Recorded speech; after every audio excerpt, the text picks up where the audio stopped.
আসসালামু আলাইকুম রহমতুল্লাহি ওয়া বারাকাতুহু। ইন্নাল হামদুলিল্লাহ ওয়াসসালাতু ওয়াসসালামু আলা রাসূলিল্লাহ আম্মা বা'দ। প্রিয় বন্ধুগণ, আপনারা কেমন আছেন? আশা করি সকলেই ভালো আছেন। আমিও আল্লাহ পাকের অপার কৃপায় ভালো আছি। প্রিয় বন্ধুগণ, আমরা আজকে একটি বাগানে চলে এসেছি। এখানে অনেক ঔষধি গাছ আছে।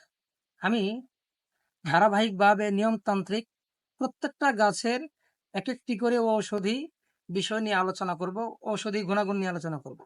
আজকে একটি গাছ নিয়ে এসেছি, এই দেখেন, এই বাগানেই আছে। আমি এই গাছটা উঠাইছি, দেখেন।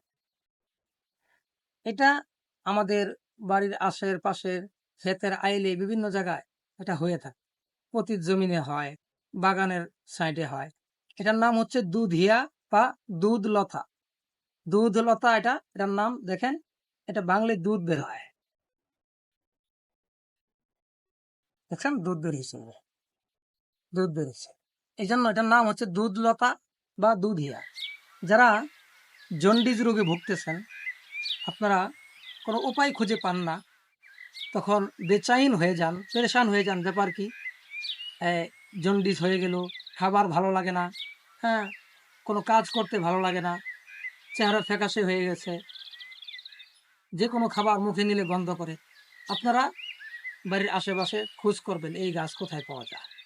এক মুঠো উঠাইবেন, উঠায়া শিকড় সহ সুন্দরভাবে ধুয়ে এটা পাটায় সেঁচবেন। সেঁচে এটা থেকে যে রস বেরোবে, একটু পানি দিবেন, হাফ গ্লাস পানি দিবেন, সেঁতে রস বের করবে। এই রস, হাফ গ্লাস রস এটার থেকে যে বের হইলো, ছেঁকে সকালবেলা খালি পেটে খেয়ে ফেলবেন। আবার রাত্রে ঘুমোতে যাওয়ার আগে এরকম হাফ গ্লাস রস খাইবেন। ইনশাল্লাহ 10 থেকে 15 দিন আপনারা এই গাছ সেবন করবেন, খাইবেন, ইনশাল্লাহ আল্লাহ পাকের ফজলে জন্ডিস আপনার দেহ থেকে